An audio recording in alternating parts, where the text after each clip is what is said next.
En 1985, deux journalistes de télévision belge qui sont saoulés des reportages classiques vont créer un format révolutionnaire, souhaitant représenter toutes les tranches de la société à base d'images réelles, crues et sans artifice, laissant les protagonistes raconter eux-mêmes leur propre histoire. Cette espèce d'ovni du petit écran n'avait aucune chance de marcher, mais c'est pourtant devenu l'une des émissions les plus cultes de la télé francophone. On parle de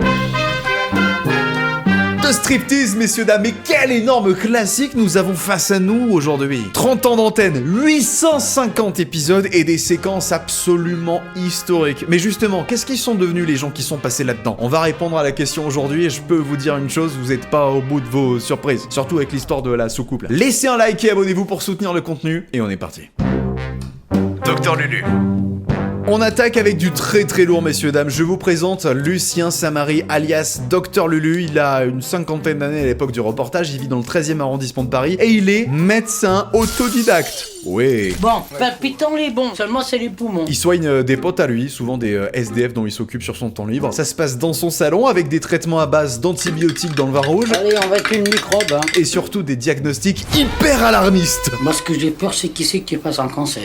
Pardon? C'était une bronchite, même Doctissimo et choc-barre. J'aurais quand même un petit début de cancer, hein. Ah, ça doit être un tout début alors, parce que... Alors, qu'est-ce qu'il est devenu, notre cher Lucien?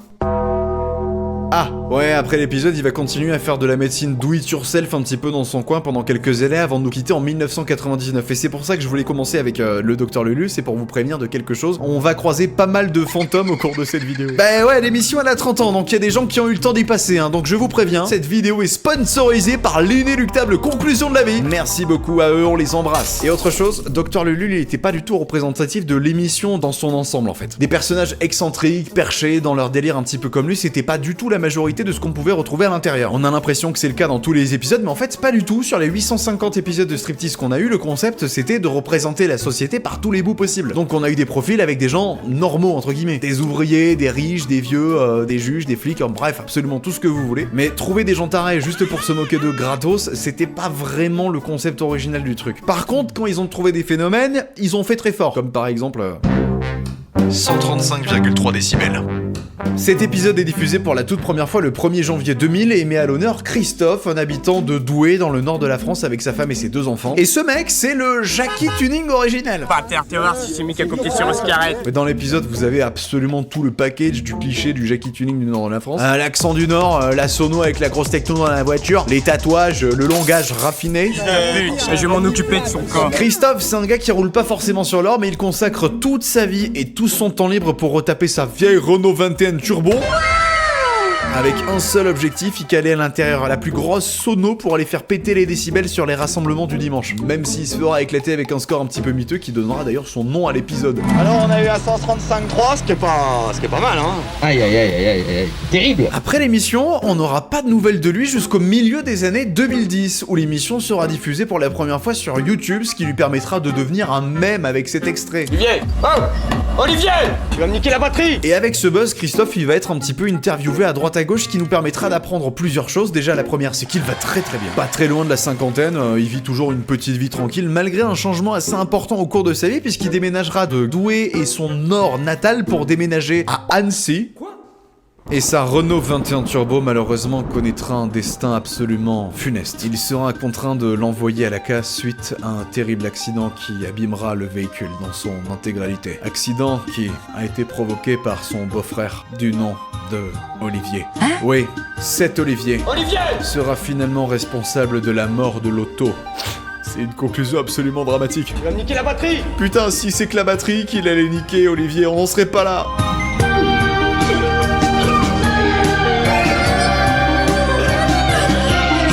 Bon, en tout cas, Christophe, il a l'air très heureux à Annecy. Il apparaît parfois dans des vidéos de youtubeur tuning un petit peu en mode légende d'internet. Quand des gens le reconnaissent dans la rue, on lui demande de faire son petit gimmick. Oh, Olivier! Oh, tu vas niquer la batterie! Bref, ça devient une petite célébrité locale et en plus, il a ouvert sa propre chaîne YouTube sur laquelle il fait un petit peu de contenu. Il fait notamment des lives avec de la musculation. Réveille-toi, putain de merde! Rien à foutre de ta dépression! Ça reste des lives un petit peu chelous, hein, à base de grands moments de silence, de conversations qui ont un peu ni queue ni tête. Et ça ressemble à striptease au final, hein. Eh ouais, la boucle, elle est bouclée. Attends, salaire mérite ce travail et n'est cassé. On est sur un double épisode, ça arrivait des fois dans Striptease qu'on consacre plusieurs épisodes à plusieurs années d'intervalle sur la même personne pour voir un petit peu son évolution. Et là, ces deux épisodes-là, ils sont consacrés à David, qui est l'archétype du cassos fouteur de merde.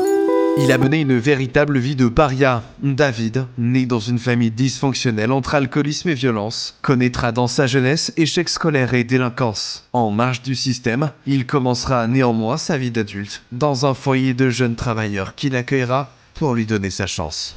Et c'est là qu'il va croiser la route des caméras de Striptease qui filmeront un petit branleur, irrespectueux, agressif, provocateur, qui se prend pour un caïd. Ok, donc on se voit 5h récurrent. Un retour du boulot. À moins que ça se passe pas bien et que rien de tout prévu. Sûr que si on prend la tête, ça se passera pas bien. Oh, c'est bon, merde. Casse les couilles, ces bâtards. Et même s'il est dans un environnement plutôt positif qui essaie de lui tendre la main pour qu'il s'en sorte, lui, il en aura absolument rien à branler. La première chose qu'on vous a dit quand vous êtes arrivé ici, c'était de respecter les autres. Je les respecte, j'arrive pas, je dis pas ouais, ça va connard, ça va ta mère. Juste un exemple, quand tu appelles Sébastien Grain du bide. Le deuxième épisode sera diffusé 5 ans plus tard, en 2003, pour faire un petit peu le point sur sa vie et sur son évolution, et ça a pas vraiment changé, quoi. On le retrouve dans une situation de galérien à la recherche d'un taf, en plus il se fait virer de son appart, donc il cherche un peu un endroit où crécher. On apprend aussi qu'il a eu quelques années de voyous qui l'ont emmené faire un petit tour en cabane. Pareil, les flics, ils me cherchaient. Ils me cherchaient comme ça, tu sais quoi, les flics, pendant 6 mois, ils me cherchaient. Ils m'arrêtaient et tout, tu sais, je vais juste sortir de prison. C'est toujours le même gars un peu bancal. Ah ouais, non, mais attends, on savait pas faire la queue, quoi. Putain, Normand, je mettrais des clubs dans ta gueule. Mais on sent un petit brin d'évolution positive. En tout cas, la graine de l'espoir a été plantée. On voit quelqu'un qui a envie de changer. Il essaie de retrouver du boulot, un appart, une situation stable. Il veut arrêter les conneries de petits brigands avec l'envie profonde de fonder une famille saine, sans problème, comme lui a pu en avoir dans son enfance. Et il essaie même de renouer le contact avec sa mère. Je te laisse dans mon silo, mais pas dans mon cœur, et espère que cette lettre te fera plaisir. Ton fils qui t'aime, David. Bref, pourquoi pas le comeback d'une vie, on sait pas, peut-être que ça va arriver. Alors où est-ce qu'il en est, David, en 2025 ? Oh putain de merde. Ouais, c'est terrible. Quand je suis tombé sur l'info, ça m'a fait un petit peu mal au cœur. David serait décédé vraisemblablement en 2023 à l'âge de 42 ans seulement, ce qui en fait un des plus jeunes protagonistes de l'émission à nous avoir quittés. Ce qui est le plus triste dans l'histoire, c'est que dans les années qui ont suivi l'émission, il aura vraiment, finalement, réussi à fonder une famille. Il va aussi tenter de se lancer dans le rap. Certains veulent me voir canner. Regarde, fais pas le garçon, faut se remettre en question. La cri de merde libre. Yo, le rap. Il ouvrira une chaîne YouTube sur laquelle il postera ses sons, et il y aura aussi dessus quelques vidéos où il s'exprimera sur différents sujets. Moi j'appelle toujours David Doulet, j'aime toujours ça. J'ai écrit d'abord c'est d'abord déjà. Voilà, Lyonnais. Et ouais, voilà, les 6-9 pélo. C'est comme ça la vie. D'accord. C'est un peu impossible de savoir quel genre d'homme il est devenu par la suite, David, et ce serait un move de connard de prétendre quoi que ce soit à son sujet sans le connaître personnellement et sans avoir plus d'informations. C'est un gars qui traînait quand même de sacrés démons, mais malgré tout, il rêvait d'une seule chose, c'était d'avoir des enfants et de leur permettre d'avoir une enfance plus joyeuse que la sienne. C'est trop génial quand t'as un enfant, ça. C'est le plus beau cadeau qui peut t'arriver.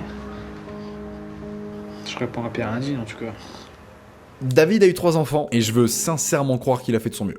RIP. À fond la caisse. Cet épisode, c'est la première grosse polémique de Striptease. Diffusé en 1988, cet épisode montre un papa qui veut faire de son fils un champion de motocross, et pour ça, il s'y prend très tôt, puisque le gamin a même pas 4 ans que son père le met déjà sur une moto pour en faire une machine de compétition. Vous l'avez, c'est le concept du projet Mbappé. Et vous vous en doutez un petit peu, mais pour faire progresser son gamin, le père se comportera un petit peu comme un tyran avec lui.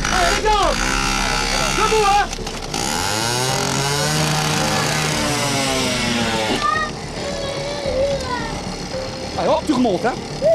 Et t'apprends à conduire comme il faut, mon cœur. Tu dors aujourd'hui. Avance. Et sa mère sera aussi un petit peu dans le coup, puisqu'elle avouera elle-même pendant le reportage que quand son fils avait pas envie de monter sur la moto, elle le forçait à y aller, quoi. Au début, d'après moi, il me disait « Oh, j'ai peur, dire papa, je voudrais bien arrêter. » De tant pis, je vais lui dire, mais non, j'essaie de le forcer un petit peu.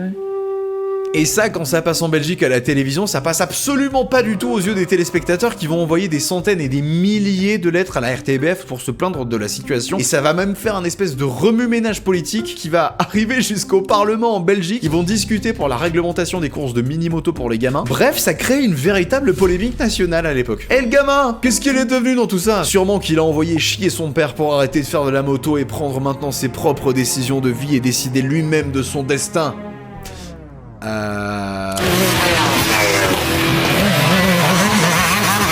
Oui, en 2002, nous aurons des nouvelles de Nicolas. C'est comme ça qu'il s'appelle, il est âgé de 18 ans à cette époque-là et reviendra avec pas mal d'amertume sur le reportage de Striptease. La première fois que j'ai vu l'émission, j'étais triste quoi. Parce que je sais bien que mon père n'est pas comme ça. On dirait que mon père me force à faire du motocross alors que c'est pas vrai. Bah non, c'est bien ça, maintenant il veut que j'arrête. Parce qu'il a peur que je tombe, que je me blesse ou... Il expliquera que ça ne représentait absolument pas du tout la situation de l'époque et surtout la personnalité de son père, que lui décrit comme l'homme le plus gentil du monde. Bah, tu peux bien pleurer.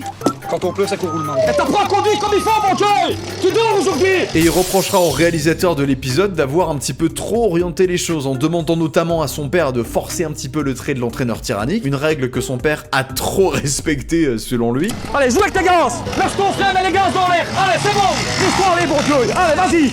Allez, continue! Et le réalisateur lui-même des années plus tard dira regretter avoir réalisé cet épisode déjà à cause de la polémique, mais surtout il se remettra un petit peu en question après avoir été pointé du doigt. On lui a notamment reproché d'avoir été beaucoup trop subjectif dans la réalisation de l'épisode et d'avoir transmis un discours et une histoire qui n'était pas forcément celle en phase avec la réalité. Et ça l'a tellement chamboulé qu'il ne réalisera plus aucun épisode de Striptease après cet événement. Alors cette interview elle apporte un petit peu de nuance, ça nous sous-entend que oui c'était peut-être pas l'histoire du père qui essaie de reproduire ses rêves d'enfance à travers son gamin. Mais attendez, parce que l'interview de Nicolas qui a 18 ans, elle termine comme ça. C'était le rêve de ton papa à l'époque. Ah, peut-être bien. Ouais. Il va peut-être se réaliser alors. J'espère. J'espère, oui. Pour lui, je le ferai pour lui. À vous de juger. La soucoupe et le perroquet. Alors là, énorme dossier. En 1993, les téléspectateurs découvrent ce qui deviendra l'un des épisodes les plus cultes de Striptease. Même les gens qui ne connaissent pas du tout l'émission ont déjà vu des extraits de ce truc-là au moins une fois et connaissent en partie cet homme, Jean-Claude Ladra, et sa maman, Suzanne Saget. Ces deux agriculteurs de Charente-Maritime qui ont tous les deux des croyances mystiques. Monsieur Georges, il m'a dit votre fils, ce n'est pas un vrai terrien. C'est pour ça qu'il réussira sa soucoupe, parce que les vrais terriens ne pourraient jamais la réussir. Il m'a dit, vous aurez qu'à remarquer les taches blanches qu'il a. Et puis qu'il dit, il a les yeux aussi d'un extraterrestre. Jean-Claude est persuadé que son père est un extraterrestre. Et par conséquent, il passe son temps libre à la confection d'une soucoupe volante qui lui permettra de s'envoler dans l'espace pour aller rejoindre l'étoile d'Altaïr. Je vous préviens, il faut s'accrocher. De toute façon, il y aura des fluctuations spatio-temporelles non négligeables. Une soucoupe volante qui sera contrôlée par la télépathie et alimentée par l'inversion du champ électromagnétique terrestre. C'est quand même beaucoup pour un engin qui est fabriqué à base de plaques de bois et de papier journal. Et entre deux séquences de soucoupe volante, on verra sa maman, Suzanne, nous présenter le cadavre de son perroquet mort il y a 24 ans avec lequel elle veut qu'on l'enterre une fois qu'elle sera morte. Mon petit perroquet, il s'en ira dans la terre avec moi. Ça fait beaucoup Striptease là, lâche-moi. Bon, alors ça, vous connaissez déjà l'épisode, c'est vraiment super connu. Mais dites-vous que ce truc-là, ce n'est que la phase émergée de l'iceberg d'une énorme histoire de taré qui remonte des décennies avant cet épisode-là. Puisque Jean-Claude Ladra, c'est pas du tout un inconnu dans les médias en fait. Ça faisait plus de 15 ans déjà qu'on le voyait souvent dans les journaux et à la télé pour nous parler de ses projets de soucoupe volante. Alors on va voir un autre témoignage maintenant, c'est celui de Jean-Claude Ladra. Je vous jure, c'était le Sylvain du Riff de l'époque. C'était une curiosité inratable. En une seule phrase, il pouvait te bloquer un plateau télé tout entier. Mais vous croyez à quoi? Aux extraterrestres. À demi, disons plutôt aux intraterrestres. Désolé. La première apparition médiatique notable de Jean-Claude, c'est en 1984 dans France 3, Corse. Pour notre part, nous avons eu la chance de rencontrer non pas un extraterrestre, mais un terrestre extra. Oh, rigole! Et dans ce reportage, on découvre que la soucoupe volante qu'on voit dans le Striptease de 1993, ce n'est pas du tout la première. Voici le Ladritan. Une soucoupe volante qui a été créée à partir d'une coque de bateau et qui est équipée d'un mât. Oui, puisque la soucoupe doit être en capacité de naviguer en mer. On va y venir. Et en fait, si Jean-Claude il est autant fasciné par les soucoupes volantes, c'est parce que dans sa jeunesse, il travaillait dans la marine marchande. Et un jour, avec son bateau et son équipage, ils ont traversé le triangle des Bermudes et c'est à ce moment-là qu'il va vivre une expérience paranormale qui va complètement lui retourner l'esprit et va l'éveiller à l'espace et lui donner envie de construire un engin qui lui permettra d'aller explorer les confins de l'univers. Alors en 1979, il commence à construire sa soucoupe volante, le Ladritan là, qui, pour décoller, doit être en mer. Ne me demandez demandez pas pourquoi, je ne sais pas. Et une fois sa fabrication terminée en 1983, les côtes françaises c'était pas assez pour pouvoir décoller, alors Jean-Claude décidera d'emmener son ladritan à Dakar au Sénégal. Il fera transporter son bousin par cargo, le but, prendre le large depuis Dakar pour se retrouver en mer et essayer de décoller. Et il va se retrouver en navigation solitaire au large du Sénégal pendant 3 mois. 3 mois. Il a passé 91 jours en mer avec suffisamment de vivres pour pouvoir tenir aussi longtemps à essayer de décoller en télépathie, c'est-à-dire que le mec était tout seul dans son bateau et malheureusement, on ne sait pas pourquoi il ne va pas y arriver et il va passer pas très loin de la mort. Entre la déshydratation, la malnutrition, les coups de soleil, les blessures, les requins qui rôdaient en permanence autour de lui et qui tentaient de le bouffer, il a failli passer l'arme à gauche. Quelques jours seulement avant de mourir, il sera secouru par un chalutier espagnol qui vont récupérer un homme affaibli. Il faisait à peine 40 kilos et il naviguait dans cette espèce d'embarcation totalement dégueulasse et insalubre. Les marins espagnols, c'est simple, ils vont décrire Jean-Claude comme un clochard des mers et sa soucoupe volante finira par sombrer dans le fin fond de l'océan. Mais ça va pas l'arrêter, hein, puisque directement en rentrant chez lui, après avoir repris un petit peu quelques forces, il va s'atteler à la construction d'une toute nouvelle soucoupe volante qui va lui prendre des années, puisque ce sera celle qu'on verra en 1993 dans Striptease. Et après l'émission, il va devenir une espèce de curiosité dans le monde des amateurs d'OVNI, qui vont tous se déplacer des 4 coins de la France et même de l'Europe pour venir le voir, lui rendre visite et admirer sa soucoupe volante absolument magnifique, ce qui va un petit peu casser les couilles à son entourage de voir tous les jours des dizaines de mecs voir sa soucoupe volante, ils ne vont plus en pouvoir. Voici la soucoupe volante. Dans les années qui suivront, sa mère Suzanne va malheureusement... Voilà, et elle sera bien sûr enterrée avec son perroquet, comme ses dernières volontés l'indiquaient. Et en 2005, nous n'aurons plus de nouvelles de Jean-Claude, puisqu'il ira faire un tour en prison pour agression sexuelle sur mineur. C'est quoi ça, Jean-Claude? C'est un coup des extraterrestres? Il va purger une peine de 7 ans de prison et sortir en 2012. Et ensuite, il vivra le reste de sa retraite dans un petit appartement d'Angoulême. Et un journaliste qui vit dans la région, qui connaissait un petit peu le gars, décidera de faire un livre pour retracer un petit peu son histoire de taré. Et le point final de cette histoire sera la destruction pure et simple de sa soucoupe volante, qui sera envoyée à la déchetterie. Tout simplement. Et dites-vous que là, je n'ai effleuré que la surface de cette histoire qui est absolument dingue. Alors, il y a un livre qui est sorti sur cette histoire, mais dites-vous que ça part très loin. Il reste encore énormément d'épisodes de Striptease à traiter, et je le ferai dans une seconde partie de cette vidéo. Donc, ne loupez pas ça. Abonnez-vous pour que vous soyez prévenus. N'hésitez pas, voilà, à laisser un petit like, s'il vous plaît, si vous avez aimé le contenu que vous venez de regarder. Je vous remercie d'avoir tenu jusqu'ici. Je vous embrasse très chaleureusement et je vous dis à bientôt pour la partie 2. Très au revoir.